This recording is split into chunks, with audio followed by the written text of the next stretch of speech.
कृत प्रत्यय की इसी कड़ी में अपने अगला प्रत्यय सत्री और सानच,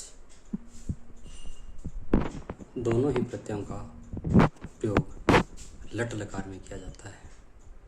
लट लकार हिंदी में वर्तमान काल कहते हैं। शेष तीनों लिंगों में अलग अलग रहता है।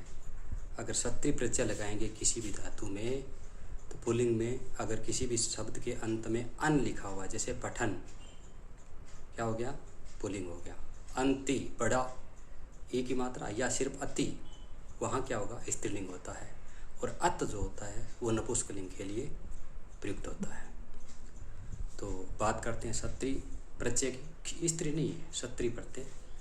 लट लकार यानी वर्तमान काल, शेष पुल्लिंग में अन, स्त्रीलिंग में अंति और अति।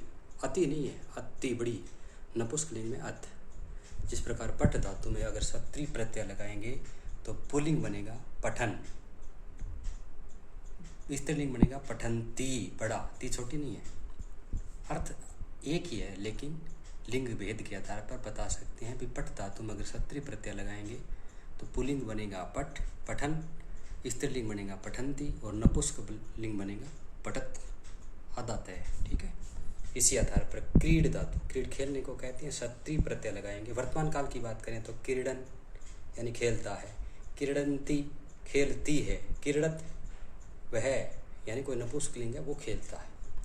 इसी प्रकार नृत्य धातु में नृत्य का मतलब नाचना होता है। सत्री प्रत्यय लगाने नृत्यन पुल्लिंग, नृत्यंती स्त्रीलिंग और नृत्यत नपुंसकलिंग के लिए होता है। और वद धातु, वद बोलने को कहते हैं, मुख को कहते हैं। सत्री प्रत्यय लगाने से वदन पुल्लिंग के लिए, वदंती स्त्रीलिंग के लिए और वदत नपुंसकलिंग के लिए। एक बारी वापिस देख लीजिए। सत्री और सानच दोनों प्रत्यय वर्तमान काल के लिए यानी लट लकार के लिए, और दोनों में ही अलग अलग लिंगों के आधार पर, शेष शब्द के आधार पर, जैसे पुल्लिंग में अन, स्त्रीलिंग में अंति या अति और नपुंसकलिंग में अत। एक बार स्क्रीनशॉट ले सकते हैं। अब अगला है सानच प्रत्यय। क्योंकि सत्री और सानच की जोड़ी होती है तो दोनों ही वर्तमान काल की अभी बात कर चुके हैं। जिस प्रकार सत्री में क्या शेष रहता था? अन, अंति और अत। तो यहाँ मान है, माना और मानम, ये शेष रहता है। अगर जिन शब्दों के अंत में मान है आता है, माना आता है या मानम आता है तो वहाँ सानच प्रत्यय होगा। प्रैक्टिस तो करनी पड़ेगी। जिस प्रकार सेव धातु, सेव धातु में सानच प्रत्यय लगाएंगे तो ये शब्द अलग हो गया थोड़ा सा, क्योंकि यहाँ सेव मान है आएगा। क्या आएगा? सेव मान है, और सेव कन्वर्ट हो गया बोध। तो यहाँ लिखने में थोड़ी सी गलती हुई है। सेव का क्या हो गया? सेव मान है। मैं थोड़ा सा करेक्शन कर देता हूँ। ये जो बोध है, बोध की जगह सेव मान है, सेव माना और सेव मानम।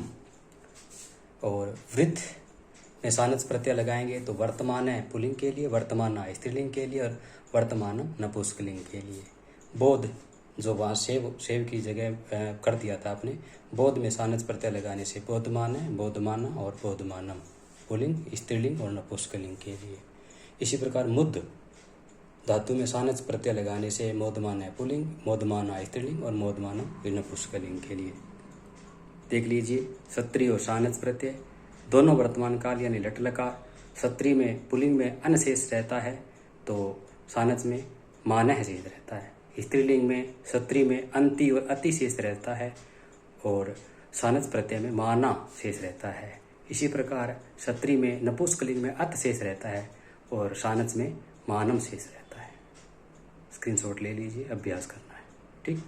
अब अगला प्रत्यय है कत प्रत्यय। जिस प्रकार सत्री और सानच दोनों वर्तमान के लिए प्रयुक्त होता है, इसी प्रकार कत प्रत्यय है वो भूतकाल के लिए यानी लंग लकार जिसको कहते हैं वहाँ प्रयुक्त होता है। इसमें शेष क्या रहता है? पुल्लिंग के लिए नह या तह, जिन शब्दों के अंत में लिखा होता है। इसी प्रकार स्त्रीलिंग के लिए ता और नपुंसकलिंग के लिए तम। जैसे क्री धातु में कत प्रत्यय लगाने पर पुल्लिंग के लिए कृत है। कृत है का मतलब तह शेष रह गया तो वो कहेगा, वो कौन सा हो गया? कत प्रत्यय भूतकाल के लिए। स्त्रीलिंग के लिए ता यानी कृता, री है कृता और नपुंसकलिंग है कृतम। ये शब्द याद रखने हैं, ऑटोमेटिक क्लियर हो जाएगा। लिख धातु में कत प्रत्यय लगाने पर लिखिता पुल्लिंग के लिए, लिखिता स्त्रीलिंग के लिए, लिखितम नपुंसकलिंग के लिए। क्ष्या धातु में कत प्रत्यय लगाने से क्षामय पुल्लिंग के लिए, क्षामा स्त्रीलिंग के लिए और